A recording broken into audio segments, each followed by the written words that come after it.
الحمد لله، وصلى الله تعالى وسلم وبارك على رسول الله محمد وآله المهتدين بهداه، من الصحب والأزواج والقرابة والتابعين لهم بإحسان إلى يوم لقاء الله. ربنا آتنا من لدنك رحمة وهيئ لنا من أمرنا رشدا. بنرانو بسراني برزو خوش سويز بريان وخوش كان. السلام عليكم ورحمة الله. أم ألقيمان ألقي شوار ديما لبابتي شاو بخوض جيرانو. مەسەلەیەکی دیکە و بوارێکی دیکە کە من بە پێویستی دەزانم کە چاوی تێدا بە خۆمان دابجێڕینەوە، مامەڵەیە لەگەڵ هاوڵانی بەڕێزی پێغەمبەردا عەلەیهی سەڵات وەسەلام، لەگەڵ ئەسحابدا بە پیا و ئافرەتیانەوە ئەسەحابە خوا لێیان ڕازی بێ. هاوڵانی بەڕێزی پێغەمبەر صلی الله علیه وسلم خوا لێیان ڕازی بێ، ئەو موسڵمانە دانستانن کە پێغەمبەری خوا خۆی پەروەردەی کردوون، خۆی تێگەیاندوون، خۆی پێگەیاندوون، پەروەردەی کردوون، چ لە قۆناغی مەککەدا چ لە قۆناغی مەدینەدا، و هاوڵان بەگشتی دەبنە دوو بەش، کۆچکەران و پشتیوانان، المهاجرون والأنصار. هەڵبەتە جیلێکی دیکەش هەن کە هەر لە ڕیزی هاوڵان دادەندرێن، ئەوانە کە لە دوای وان هاتوون، جا چ لە هاوڵان بن چ لە تابعین و تابعین تاکو دنیا کۆتادی، ئەوانی کە چاک شوێنی کۆچکەران و پشتیوانان کەوتون.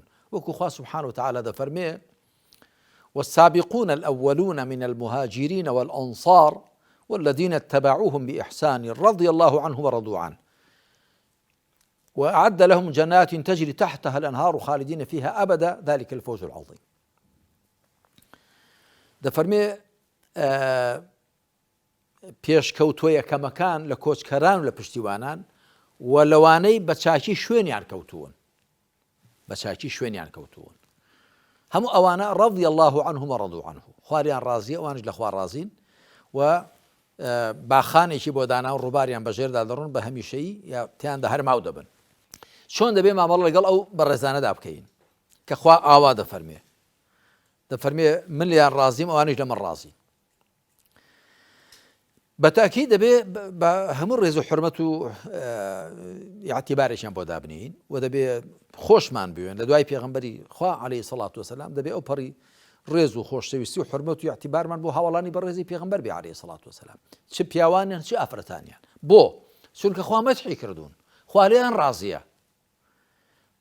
بۆیانە با تەماشای ئەم ئایەتەی دیکە بکەین لە سوورەتی فەتح، دەفەرمێ: لقد رضي الله عن المؤمنين إذ يبايعونك تحت الشجرة فعلم ما في قلوبهم فأنزل السكينة عليهم وأثابهم فتحا قريبا. دەفەرمێ بە دڵنیای خوا لە بڕواداران ڕازی بوو کاتێک پەیمانیان لەگەڵ تۆدا دەبەست لە ژێر درەختەکەدا. چێ بوون ئەوانە؟ 1400 لە هاوڵان بوون، هەموو هاوڵە ناسراوەکان، هەر چوار خەلیفە ڕاشیدەکان و مژدەی بەهشت پێدراوەکان العەشەرەة الموبەشەرە و ئەوانی دیکە هەمویان لە نێو 1400دا بوون. عوثمان لەوێ نەبوو لەو کاتەدا، خوارێ ڕازی بێ، سێمین جێنشینی پێغەمبەر صلی الله علیه وسلم. بەڵام پێغەمبەری خوا کە بەیعەتی لە 1400 کەسەکە وەرگرت دەسیری نەودەسینان، لە کۆتاییدا فەرمووی، وتیان عوثمانی ناربوو بۆ مەککە بە نوێنەرایەتی خۆی، فەرمووی ئەمەش لە جاتی عوثمان، کە دوایی کەسانێک هەبوو ڕەخنیان لە عوثمان دەگر خوا لێی ڕازی بێ، دەیانگوت جا خۆ تۆ لە نێو ئەو 1400 کەسەدا نەبووی کە خوا دەفەرمێ رضي الله عنهم لقد رضي الله عن المؤمنين إذ يبايعونك تحت الشجرة. وتی ڕاستە من لە نێواندا نەبووم، بەس من پێغەمبەر صلی الله علیه وسلم بە کارێک ناربوومی کە دیارە هەر لەوی ڕابینی و ئەو کارە بەو بکرێ، و دواییش پێغەمبەری خوا دەستی خۆی خستە ناو دەستی پێغەمبەر عەلەیهی سەڵات وسەلام، لە دەستی خۆم باشترە، کە فەرمی ئەوەش لە جاتی عوثمان. بۆیە هەر مسلمانێکی عاقڵ بە ویجدان، هەر مسلمانێک کە بە تەرازوی قورئان و سونەت هەڵسەنجێنێ، هەر مسلمانێک کە بەڕاستی خوای خۆش بوێ، پێغەمبەری خوای خۆش بوێ صلی الله علیه و آله وسلم، و چاوپێچی نەخزبێتە سەر بەرچاوی خۆی، ناچارە و دەبێ هاوڵانی بەڕێزی پێغەمبەری خوای خۆش بوێ، ڕێزیان لێ بگرێ و دوعای خێریان بۆ بکە. هەروەکو خوا سبحانه وتعالى وا مەدحی ئەوانە دەکا کە لە دوای هاوڵان هاتوون. دەفەرمێ پێشێ لە سوورەتی الحەشردا پێشێ باسی کۆچکەران دەکا للفقراء المهاجرين الذين أخرجوا من ديارهم وأموالهم يبتغون فضلا من الله ورضوانا وينصرون الله ورسوله أولئك هم الصادقون هو كۆچکەران.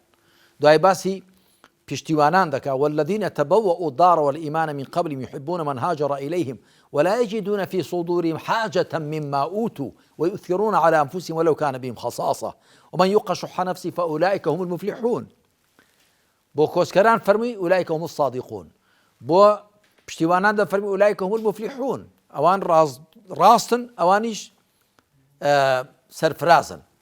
بەڵام بۆ بزانین مسلمانانێک کە لە دوای کۆچکەران و پشتیوانان دێن بزانین ئەوان چی دەڵێن والذين جاءوا من بعدهم يقولون ربنا اغفر لنا ولإخواننا الذين سبقونا بالإيمان ولا تجعل في قلوبنا غلا للذين آمنوا ربنا إنك الرؤوف الرحيم. ئەوانی لە دوای وانی شۆ دێن دەڵێن پەروەردگارمان لە ئێمە و لەو برایانەمان خۆش بە کە بە ئیمان و پێشمان کەوتون کۆچکەران و پشتیوانان هاوڵانی بەڕێزی پێغەمبەر صلی الله علیه و خالیان ڕازی بێ و کینە مەخە دڵمانەوە بۆ ئەوانەی ئیمانیان هێناوە بە بغز و کینە لە دڵماندا نەبێ بیانویان پێ نەگرین ربنا إنك الرؤوف الرحيم پەروەردگارمان بە دڵنیایی تۆ یەکجار بە پەرۆشی و زۆریش بە بەزەی میهرەبانی. کەواتە تایبەتمەندترین صیفەتی ئەوانەی لە دوای هاوڵانی بەڕێزی پێغەمبەر هاتوون صلی الله علیه و سلم خالیان ڕازی بێ ئەوەی کە دوعای خێریان بۆ بکەن و ئەوەیە کە خۆشیان بێن ڕێزیان لێ بگرن و لەخوا بپاڕێنەوە حقد و بغز و غەرەز نەچێتە دڵ و دەرونیانەوە بەرامبەریان. ئەمە تایبەتمەندترین صیفەتی شوێن کەوتوانی هاوڵانی بەڕێزی پێغەمبەر عەلەیهی السەڵاتو وەسەلام لەوانەیە بە دوایان دادێن تاکو دنیا بە کۆتا دێ. شایانی باسیشە کە خوا دەفەرمێ والذین اتبعوهم بإحسان ئەوانش کە بە چاچی شوێنیان کەوتوون واتە شوێن کۆچکەران و پشتیوانان ئەوانەی بە چاچی شوێنیان کەوتوون ئەوانیش وەکو چۆن بۆ کۆچکەران و پشتیوانان خوا دەفەرمێ رضی الله عنهم ورضوا عنه بۆوانیش بە هەمان شێوە. کەواتە ئەوانەی بەڕاستی و بە چاچی شوێن پێی هاوڵان هەڵدەگرن و دوعای خێریان بۆ دەکەن و بە شوێن پێی ئەواندا دەڕۆن ئەوانش و بەر ئەو موژدەی خوا دەکەون چونکە هەندێک لە زانا و ڕوونکەرەوانی قورئان گوتوانە والذین اتبعوهم بإحسان تەنیا جیلی تابعین دەگرێتەوە جیلی تابعین شوێنکەوتوان واتە حەسەنی بەسڕایی و سەعیدی کوڕی موسەیب و سەعیدی کوڕی جوبەیر و تا کۆتایی بەڵام وان نییە بەڵکو والذین اتبعوهم بإحسان ئەوانەی بە چاچی شوێنیان کەوتون هەموو جیلەکانی ئومەتی پێغەمبەر دەگرێتەوە عەلەیهی السەڵاتو وەسەلام کە بە چاچی بە دوای هاوڵاندا دەڕۆن و دوعای خێریان بۆ دەکەن و خۆشیان دەوێن و ڕێز و حورمەتیان دەپارێزن. لە فەرمایشتەکانی پێغەمبەریشدا صلی الله علیه و آله وسلم زۆر باسی هاوڵانی بەڕێزی خۆی کردووە بۆیە لێشێ لە فەرمایشتەکاندا دەفەرمێ الله في أصحابي لا تتخذهم غرضا بعدي لەخوا وریابن لەبارەی هاوڵەکانمەوە لە دوای من مەیان کەن بە نیشانەی تیر و توانجەکانی خۆتان. هاوڵان پارێزراو نەبوون لە هەڵەوکەم و کوڕی هەر پێغەمبەران عەلەیهیمو سەڵاتو وەسەلام پارێزراو بوون زانایان هاوڵان خوالیان ڕازی مرۆڤ بوون کە لە هەڵەوکەم و کوڕیان بووە. هەڵبەتە ئەوانیش هەندێکیان لە هەندێکیان گیان دەبێت ئەوانیش پۆلێن بکرێن ئەسحابی بەدر گیان دوای ئەوانی لە جەنگی ئوحوددا بەشدار بوون گیان دوایی کۆچکەران و پشتیوانان گیان دوایی ئەوانەی پێش ئازادکردنی مەککە موسڵمان بوون گیان لەوانەی دوای ئازادکردنی مەککە هەر بەدەقی ئایەت خوای پەروەردگار دەفەرمێ لا يستوي منكم من أنفق من قبل الفتح وقاتل أولئك أعظم درجة من الذين أنفقوا من بعد وقاتلوا وكلا وعد الله الحسنى والله بما تعملون خبير. خوا هەمویان بەڵێنی چاکی پێداون خوا دەفەرمێ ئەوانەتان کە پێش ئازادکردنی مەککە جەنگیان کردو ماڵی خۆیان بەخشیوە یەکسانی لەگەڵ ئەوانەی دوایەدا ئەوان لە پێشترن بەڵام هەمویان خوا بەڵێنی چاکی پێداون مادام ئەوانی شەر هەمویان هەر بە دوای ڕێو شوێنی هاوڵانی بەڕێزی پێغەمبەر کەوتون عەلەیهی سەڵاتو وەسەلام کۆچکەران و پشتیوانان. هەندێک کەس هەندێک دەقی سونەت دێ بکاتە بیان و دەستەچیلەی ئەوەی کە ذەمی هاوڵان بکە یا هەندێک لە هاوڵان بکە گومانی تێدا نیە هاوڵان فریشتە نەبوون کەم و کوڕیان هەبووە بەڵام کۆی هاوڵان لە کۆی جیلەکانی ئومەت چاکتر بوون. هاوڵان بە کۆ لە کۆی جیلەکانی دیکە باشتر بوون و هەرچی جیلی ئومەتی پێغەمبەر عەلەیهی سەڵات وسەلام هەرچی چینە و دێ هەموو چینەکان هاوڵان لە خێر و پاداشتی کردەوەکانیدا بەشدار بن. بۆ چونکە ئەوان ڕێیان شکاندووە، چونکە ئەوان ئەو ئیسلامەتیان بڵاو کردوێتەوە. ئەوە یەک. و پاشان هاوڵان نەیانگوتۆ ئێمە فریشتەی، نەیانگوتۆ ئێمە پارێزراوی لە هەڵا، وەخوای پەروەردگار ئەو سزا و سنوورە شەرعیانەی دایناون پێشێ بەسەر هاوڵاندا جێبەجێ کراون. ئەگەر سزای دزیکردن بووە، زیناکردن بووە، قەتڵ بووە، ڕێگری بووە، پێشێ بەسەر مەیخۆری بووە، بەسەر ئەواندا جێبەجێ کراون. بوختانکردن بووە.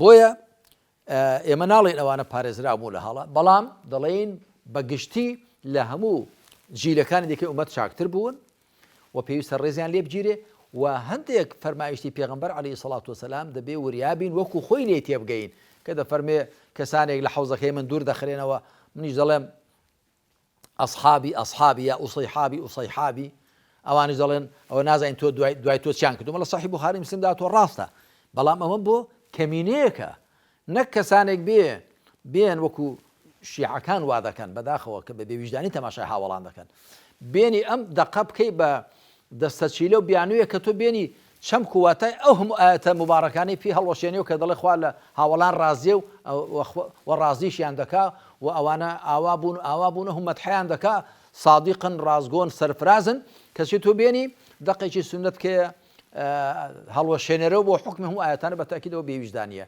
بەڵێ کەمینەیەک بوون لە هاوڵان، هەڵەو کەم و کوڕیان بووە، خراپەیان بۆ سزا دراون، یا پێغەمبەر عەلەیهی سەڵات وسەلام هەواڵی داوە. ئێمەش ناڵێ هەمویان بخەینە یەک تەرازووە، هەر کەسە بە پێی خۆی، بەڵام بەگشتی هەموو هاوڵانی بە ڕێزی پێغەمبەر صلی الله علیه و سلم ڕێز لێگیراون بە حورمەتن و خوا پاداشیان دەتۆ دەوێت دوعای خێریان بۆ بکەین. صلی الله علی محمد وعلى آله وصحبه أجمعين والحمد لله رب العالمين.